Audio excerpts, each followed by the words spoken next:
my friend Cara Di Falco. Cara, how you doing in Montclair? Hey, we're doing still vertical. I think that's about all we can ask for at this point, right? Absolutely.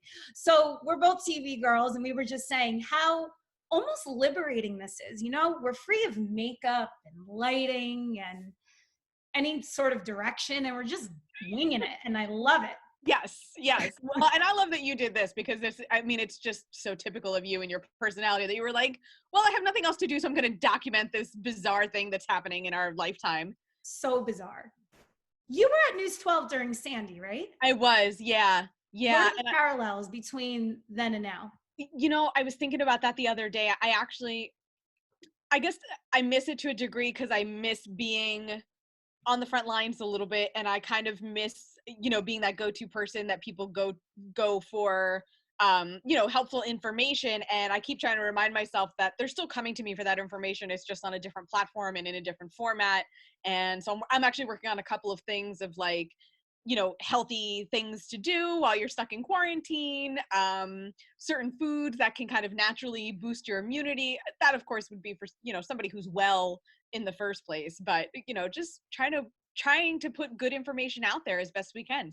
Yeah. I mean, in 2012, you were reporting the traffic. Yes.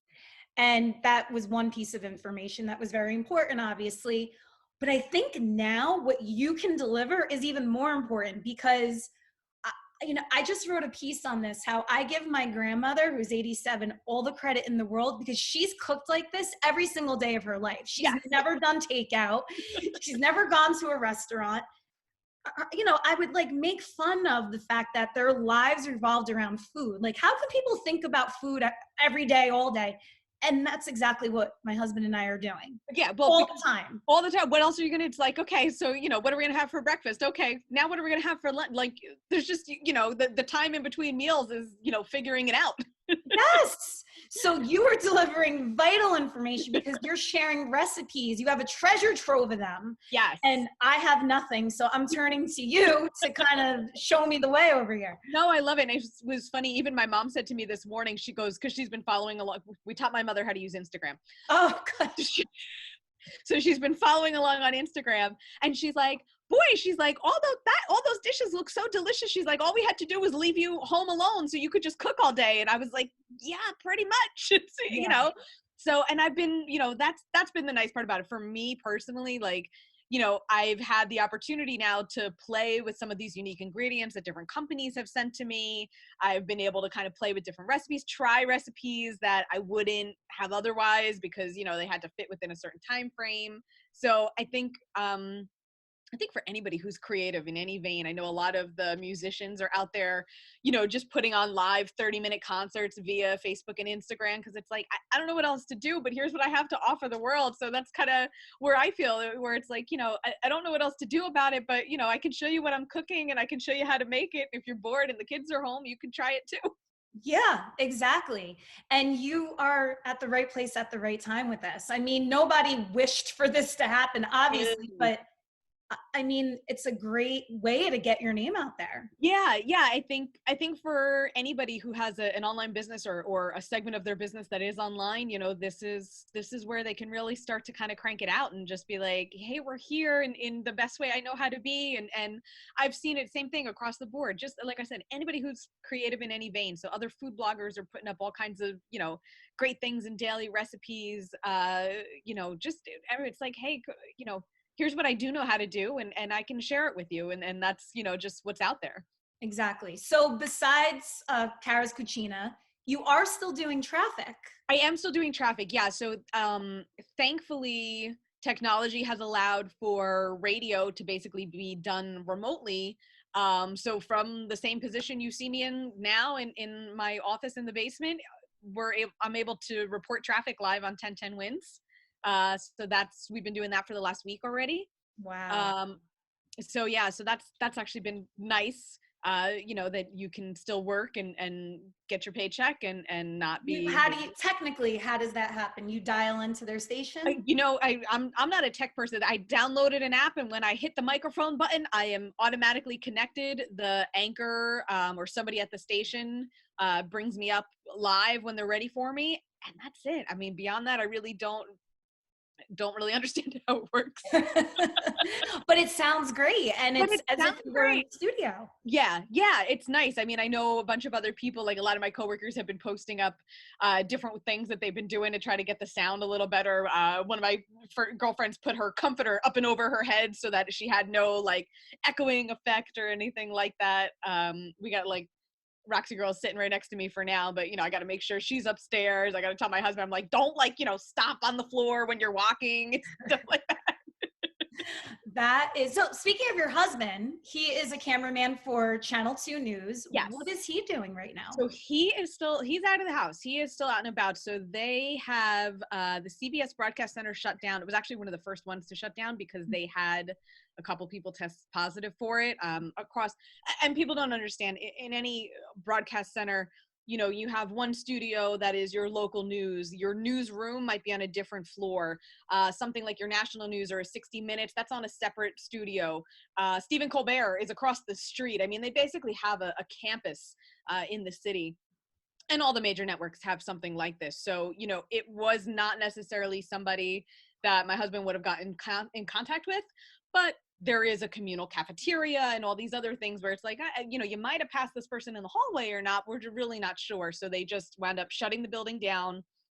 All non-essential employees. So my husband has a coworker who is basically the guy who fixes the cameras, the microphones, things like that, but he's not out doing news per se. They furloughed him to the best of, they basically just said, don't come in, use your vacation time. And that's it, kind of a thing. But for Eddie, what they've been doing is they will call him in the morning. He has the crew car here. So all the photographers that they kept on board, they have a work truck. They have all their gear. They call him at 9-10 o'clock in the morning and say, okay, we're going to have you go here. And so today, actually, he was sent to Brooklyn to do an interview. Then he was going to go back to Manhattan to shoot a stand-up. And then actually probably bring everything back here to the house and edit here. We're, because we shoot and edit Cucina here, we have editing equipment. So he's able to do that portion of the job as well. Whereas a couple of the other guys were issued laptops. Some of the other guys have home computers that they can work with. So it's kind of everybody doing their part as best they can to be like, well, again, here's what I can do. Right. And they're kind of piecemealing a broadcast together. Yeah. I think the anchors have been live from the sidewalk outside the building.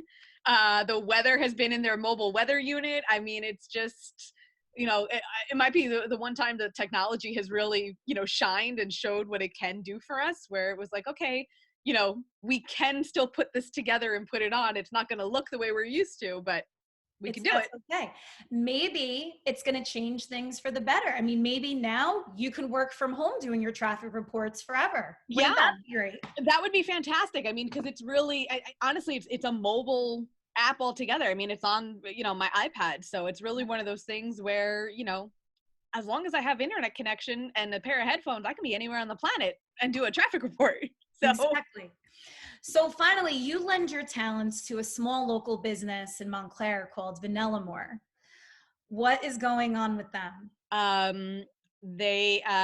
It's my dear friend. So just to kind of preface that story with this one, my parents met, it's my girlfriend's restaurant. My parents met her parents in Lamaze class when they were pregnant with myself and her older sister. So, I mean, I've literally known these people every single day of my entire life. I have been with, this is their younger daughter, but I would remember sitting in their living room and tasting her cookies while she was in culinary school for her homework. I helped her cater a couple of events because she knew that I loved food and she just needed an extra set of hands. I was at their house when she was testing menu items and getting feedback from friends and family. I was there the day they opened. So I've always been very involved and a supporter of Vanilla More. And then when I, needed a little help and she needed a little help, we put me to work, and I've been her barista and a backup cook for her for over a year now. And unfortunately, we just got the notice yesterday that they did takeout for about a week. And she closed the doors. It wasn't worth it to keep it open. So my heart breaks for her. I mean, that's her baby, quite literally.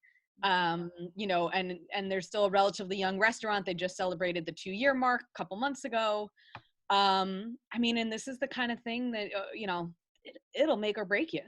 And it's Just so scary. And, we spend so much time on our businesses, whether you've had it for a year or 10 years.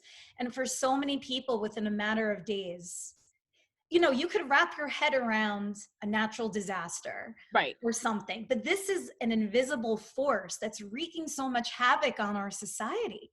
And that's it. And the craziest thing was I just read an article yesterday that was basically saying that public health and the global economy are very much tied together, Yeah. and that the leaders of the world need to be very careful, because if they allow for a global economic collapse, that'll kill more people than the virus will. So they have to really come together, work together, and find a reasonable way to manage this that doesn't overwhelm the hospital systems and doesn't shut down the planet. Yeah. Yeah. I mean, this can only sustain for so long. And that's it. Yeah. I mean, I think after a while, you kind of have to have the young, healthy people go back to work. And that's what I think, I think, unfortunately, they might have to do it in segments of the population where it's exactly that. And they say, hey, listen, if you're between 18 and 60, start to go back around, maybe colleges and universities stay shut, but, maybe it's 25 to 60. You guys go back to work, go about your normal day, and, accept the risk of whatever this may be. The elderly, who clearly seem to be a bit more susceptible, please continue to stay home. Have your children or your neighbors or whatever bring you your groceries, bring you whatever you need. I went to my mom's house the other day. I had to drop off stuff on her porch, go back down to my car. She took it in. She dropped stuff on the porch. I came back up and I waved to her through the glass door, and that was it. That was, because I don't want to be near them again. With Eddie, my husband's still going out into the world every day. Exactly. We just don't know. So we're kind of operating on we've probably come in contact with this, and either we're asymptomatic or it hasn't set in yet, and we just don't want to be, near them. Especially our parents are Grandparents. older still. Yeah. I mean, they're almost, I don't want to say how old they are because I'll get in trouble. But no, but you know what? So many things too in our businesses, the springtime and the fall, that's where we're our most busy. Yeah. My entire spring has been completely obliterated to bits, and now scheduled for the summer, fall, which is going to be very interesting to see how I can balance all of that, because I could barely balance what I have. Yeah. For you had to reschedule Italy.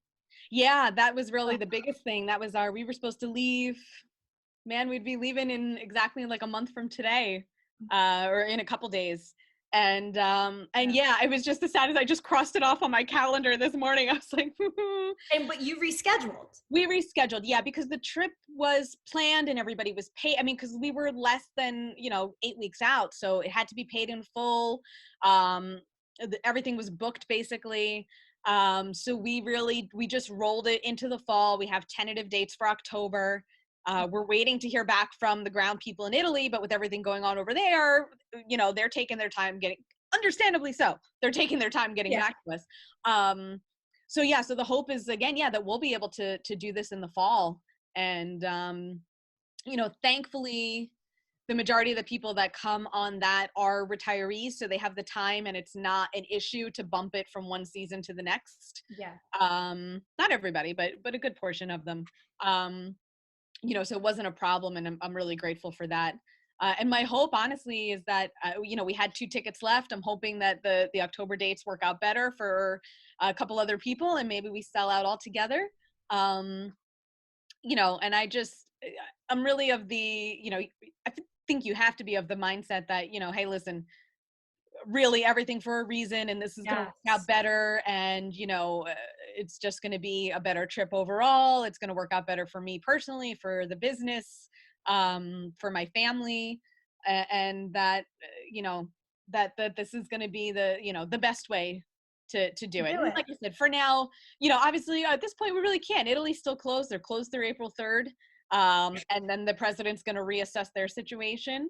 But I'm hoping that we're going to start to see more positive stories. Just last week, Wuhan, China said that they don't have any more new cases. Yeah. So they finally got it under control. So I'm hoping in the same way we saw it spread, from, westward around the globe, I hope we start to see that calming spread as well, where it's like, okay, we got it now. We got it under control. Nothing new. We can manage it. We understand what happened, and we can go forward from there. Absolutely. Well, we have to stay inside at least for a little bit longer. Yes, we do here. Absolutely. Absolutely. Cara, thank you so much. Thank you. So good to see another person. I know. And when we break out of jail, we're going to do another ladies who lunch at Vanellamore because yes, we are. Need the support. Absolutely. Absolutely. For sure. Yeah. I think, like I said, I know that, at least here in Jersey and among ourselves, we've always supported one another. We always will. And whatever we can do, we're going to be out there and, whatever we can do. So, and to anybody really, if anybody wants to contact me and say, how do I make this or what can I do? I'm happy to help in any way I can. So. Awesome. All right, Karen, I'll talk to you soon. Thanks, Lee. Happy quarantine. Happy quarantine. Crazy world. Okay, bye.